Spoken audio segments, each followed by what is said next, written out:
Olá, pessoal, tudo bem? Meu nome é Betina Ferreira, sou professora de Ciências e Biologia da rede pública e da rede privada do estado de São Paulo. E hoje nós vamos falar um pouquinho sobre a leishmaniose, que é uma doença causada por um protozoário, ok? Vamos para mais uma aula. Doenças causadas por protozoários flagelados, leishmaniose. Então, hoje nós vamos falar um pouquinho sobre a leishmaniose, que é uma doença que acomete muitas pessoas, é uma doença parasitária causada por um protozoário flagelado, assim como o Trypanosoma cruzi, que causa a doença de Chagas. Só que esse protozoário ele tem algumas diferenciações e ele vai acometer outras partes do corpo e outros indivíduos. Então, hoje nós vamos aprender um pouquinho sobre esse parasita, sobre esse protozoário flagelado que causa a leishmaniose. Aqui nós temos uma breve apresentação sobre a minha pessoa, minha licenciatura, para vocês que possam me conhecer aí, né? Conhecer um pouquinho mais da minha formação. E agora sim, vamos falar um pouquinho sobre a leishmaniose. Então, a leishmaniose, né, chamada de Leishmania infestum chagassi, é um protozoário responsável pela chamada leishmaniose visceral, também vulgarmente chamada como calazar, é uma das mais temidas infecções, porque ela vai acontecer e vai provocar a letalidade em média de 7,8%, né, da população. E há poucos medicamentos contra essa doença. O parasita, ele ataca o fígado, o baço, a medula óssea e, se não tratada, pode levar à morte. Então, é uma doença extremamente grave, né? A leishmania infanto. Ela é né? Nós temos aí o responsável por ela é a leishmaniose visceral, né? Então, nós temos algumas leishmanias. Então, a leishmaniose existe várias denominações dela, né? Essa é a forma mais grave. Depois, nós temos o que nós chamamos de leishmania brasiliensis. Ela vai produzir o que nós chamamos, né, de leishmaniose cutânea mucosa. E aí ela vai produzir lesões cutâneas conhecidas como úlcera de Bauru, vai fazer um ferimento na pele. Em casos graves, vai ocorrer a destruição total de toda a estrutura cartilaginosa do nariz, da orelha e vai provocar deformações na face dos indivíduos atacados. Então, aqui, diferente, né, da leishmania infestum, a leishmania brasilensis é uma doença mais cutânea na pele. E ela comete mais precisamente as partes cartilaginosas que nós temos, o nariz, a orelha. É como se ele, né, o parasita, ele comesse as nossas cartilagens. E no momento em que ele vai fazendo essa corroção, vai ficando um buraco. E não tem o que fazer, ok? Depois nós temos a leishmania trófica, responsável pela leishmaniose cutânea, com o surgimento de grandes feridas, úlceras, e geralmente onde o mosquito pica, ok? Então, nós temos aqui três leishmanias, né? Três leishmaniose, e cada uma delas vai ter as suas diferenças. A primeira, na forma mais grave, pode atacar o fígado, baço e a medula óssea, provocando a morte, né? A brasiliensis vai acometer a pele, mais precisamente as cartilagens do nariz e da orelha, né? Então, o indivíduo, ele fica com ausência desses tecidos, e a leishmania trópica, que é aquela que também vai agir na pele cutânea, porém, em vez de atingir as cartilagens, vai acontecer o surgimento dessas feridas, dessas úlceras, onde o mosquito picou. Aqui, nós vamos ter novamente aparecendo a leishmania infestum, né? Que é a forma mais grave. Este protozoário vai ser responsável pela leishmaniose, que nós chamamos de leishmaniose visceral, ou calazar, e ela é uma infecção extremamente perigosa, vai causar a morte de muitas pessoas. O parasita vai atacar o fígado, o baço e a medula, e se não tratado, vai à morte, tá? Então, aqui eu fiz para vocês um breve resumo dos três tipos de leishmanioses, né, diferentes. Depois nós temos a brasiliense, também chamada de úlcera de Bauru, e depois a trópica, que vai ser responsável pelas úlceras, onde ficam a picada dos mosquitos. À direita nós temos um cachorro que está sendo tratado aí, cuidado com a leishmaniose, né? Então, olha as feridas, né, que ele tem, então, onde o mosquito picou, causou as feridas, né, e está extremamente debilitado. Agora nós vamos falar sobre duas doenças aí que elas estão extremamente ligadas, né? A leishmania, né, que é a leishmaniose, que nós já estamos falando dela, ela é feita, ela ocorre, né, pela transmissão de fêmeas do mosquito que nós chamamos de birigui. Então, à nossa direita, nós temos aí esse birigui, também conhecido como mosquito palha. As fêmeas desse mosquito são hematófagas e os machos fitófagos. Eles vão se alimentar de néctar, açúcares de plantas, os machos. As fêmeas põem os ovos no solo úmido, rico em matéria orgânica, e no lixo utilizado pelas larvas da sua desnutrição. Os mosquitos vivem nas matas e, com a destruição da vegetação, eles vão começar a invadir as cidades.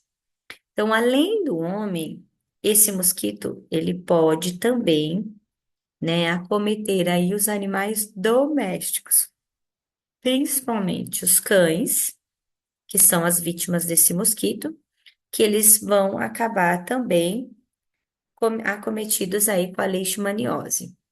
Eles não são considerados reservatórios da leishmaniose, o cachorro, tá? Eles ficam doentes como a gente também, ok?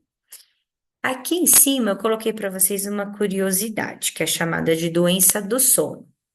Então, nós temos aqui um protozoário chamado de Trypanosoma brucei. O Trypanosoma brucei, ele também é um flagelado, assim como a leishmania. Mas ele é muito parecido com a doença de Chagas, com o Trypanosoma cruzi. Eles têm o mesmo gênero, né? Só que aqui ele vai produzir, né? No caso, nós temos o Trypanosoma brucei e o Trypanosoma brucei gambiensis. A transmissão desse inseto já vai ser por uma mosca, que nós chamamos de Tsetse. Então, o que que eles fazem? Os tripanomas invadem o sistema nervoso central e produz lesões no cérebro.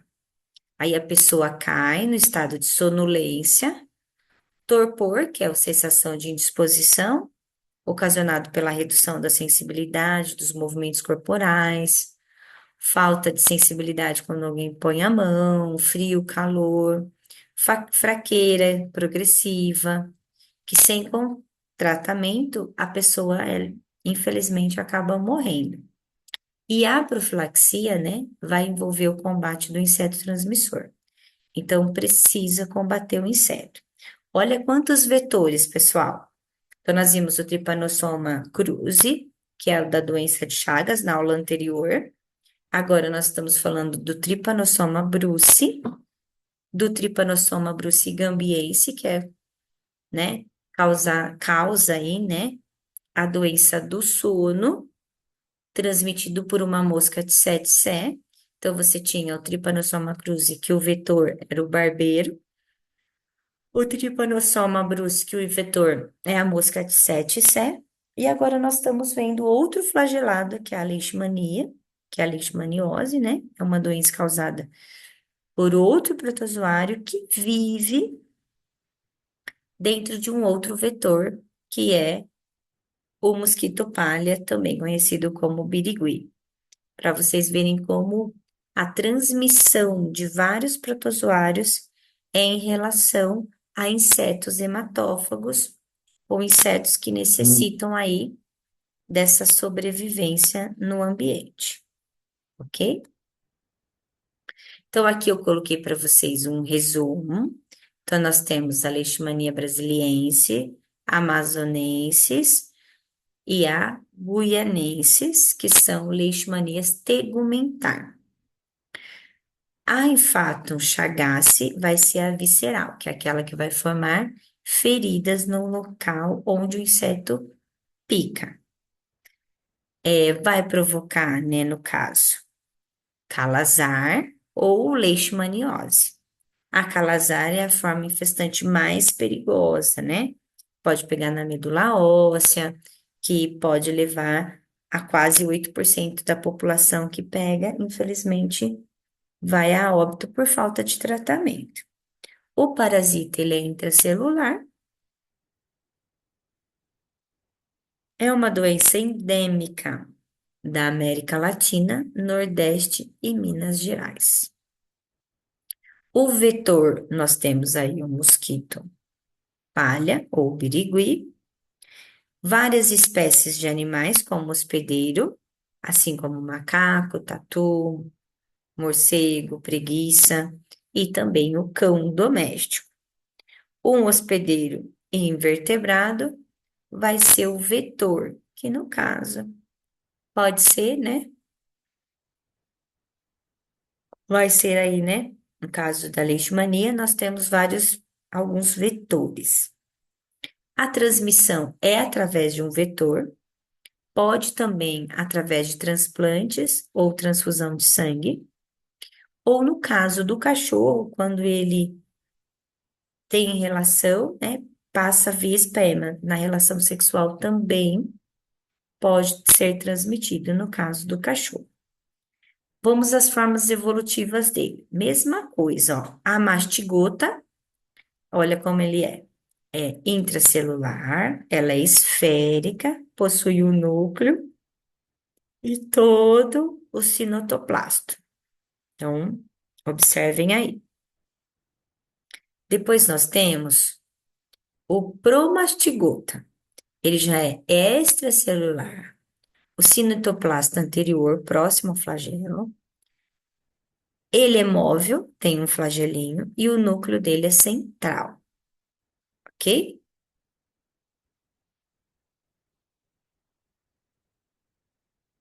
Deu para observar? Legal. Então, vamos ao ciclo evolutivo. Então, o que que vai acontecer?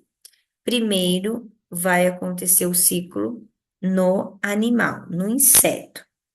Então, o mosquito fêmea, que é hematófaga, pica uma pessoa infectada, adentrando o macrófago para sua forma mastigota, formando a membrana peritrófica, e aí ele vai se multiplicando dentro desta. Depois disso, ele vai ser liberado da membrana e no intestino vai se transformar em promastigota. Vai se produzindo por divisão binária, ok? Nesse local, vai se transformar em forma promastigota metacíclica, migrando para a faringe do mosquito. Isso tudo vai acontecer no mosquito intermediário. Então, o mosquito pica uma pessoa doente e acaba se contaminando, ok? No hospedeiro vertebrado, o que que vai acontecer? O mosquito pica o humano, transfere a forma da pramastigota metacíclica para ele. Esta forma vai infectar o fagócito e se torna a mastigota, se multiplicando intensamente e provocando a lise da célula, que vai infectando e infectando novas células, ok? Aqui nós temos um quadro bem bacana falando da leishmania tegumentar e visceral. Então, aqui tem um panfletinho bem bacana que ele está falando sobre a divisão primária e como acontece, né, no vetor. Então, a fase cutânea tem um período de incubação de 2 semanas a 3 meses. Vai começar a aparecer uma lesão na pele e vai ulcerar, vai ficar aberta essa ferida. Lesões com centro granuloso e bordas elevadas no local da inoculação. Lesões satélites, resolução espontânea. Olha a imagem dessa forma, dessa ferida, né? Tá vendo que a borda fica mais alta? É exatamente isso que acontece. A monocutânea, Leishmania brasiliensis, afeta a pele e as mucosas. Nasofaríngea, oral e garganta, destruição parcial e total. Então, ele vai, né, passando a ulcerar, né, toda essa parte. E a parte difusa, lesões espalhadas pelo corpo, ocorre geralmente em imunocomprometidos, pessoas que já têm o sistema imunológico mais enfraquecidos, né? Pessoas onde o sistema imunológico dela não é tão bacana e às vezes ela acaba ficando muito doente. A leishmania visceral, na fase aguda, a incubação do vírus, a incubação do parasita de 2 a 6 meses. Infelizmente, são assintomáticos, nunca dá para saber o que está acontecendo. Os sintomas são extremamente específicos, né? No fígado, baço, medula, ósseo, aqui, né, nos linfonodos, nas tonsilas. Vai dar febre, a pessoa vai ficar pálida, né? Então, tudo isso são indícios aí da leishmania, no caso, agora visceral. A fase crônica dela nós temos febre persistente, perda de peso, dores abdominais, fadiga e palidez. A hepatoesplenomegalia, que é a pancitopenia, diminuição das 3 linhagens das células, leucopenia, plaquetonipenia e anemia. Depois vai acontecer anemia, aumento dos linfonodos, hemorragia e infecções oportunistas, como HIV, que tem a mortalidade de 95%. Então, existe a fase crônica, que ela é mais agravante, né? É uma fase onde há aí grandes complicações. Qual é o tratamento e a profilaxia? Como é que a gente evita? Uso de inseticidas, evitar acúmulo de lixo, pois o mosquito necessita de matéria orgânica para se reproduzir. Então, se você não tiver lixo ali, ele não vem. Se for uma região muito endêmica, o uso de repelente é bacana, né? E o tratamento é antimoniais pentavalentes. Primeira escolha, né? Ele vai ser endovenosa e intramuscular. E a segunda, né, endovenosa. Então, aí nós temos alguns tratamentos, né? Essa antimonias pentavalente são como se fossem vacinas, ok? Mas não são. Ela vai só tratar, ok? Então, nós falamos da leishmaniose, que são doenças extremamente graves causadas por flagelados. Esse último slide, pessoal, eu coloquei para vocês aí mais uma doença para a gente fechar, né, esse quadro de hoje sobre parasitas, que é extremamente importante. Esse é a Giardia lambda. É um parasita flagelado da família dos flagelos, do intestino delgado, fica no duodeno. A infecção nessas pessoas é realizada pela ingestão de cistos contidos na água e alimentos contaminados. Os cistos estão nas fezes eliminadas pelas pessoas contaminadas. É a forma de resistência de certos protozoários, nos quais se encontra uma película ou cápsula protetora, envolvendo uma forma capaz de reproduzir-se quando encontrar um ambiente adequado. O que acontece? A pessoa tem diarreia, com fezes amareladas e cheias de bolhas, inchaço e cólica abdominal, náusea e vai perder peso. A gente evita essa doença pela ingestão de água filtrada, fervida, quando não há tratamento da água, falta de saneamento básico. Lavar as mãos e os alimentos antes de consumi-los, e a doença é chamada de giardíase. Então, eu coloquei para fechar aí com vocês os protozoários flagelados, né? Então, nós vimos na aula passada sobre o Trypanosoma cruzi, agora nós falamos sobre a leishmaniose, né? Falei um pouquinho sobre o Trypanosoma brucei, né? Que aí é outra doença também, que é bem interessante, bom para vocês saberem. E por último, não menos importante, eu coloquei a giardia para que vocês tenham um contato também com a giardíase, que é uma parasitose que acomete muitas pessoas e a contaminação não é via mosquito, não é inseto, e sim água contaminada. Então é importante que a gente tenha cuidado aí com as nossas águas, né? Realização do saneamento básico é de extrema importância. Seria, digamos que, a prioridade para os nossos governantes, né? Colocar o saneamento básico em todo o Brasil, ok? Então é isso, pessoal. Hoje nós vimos alguns outros, né?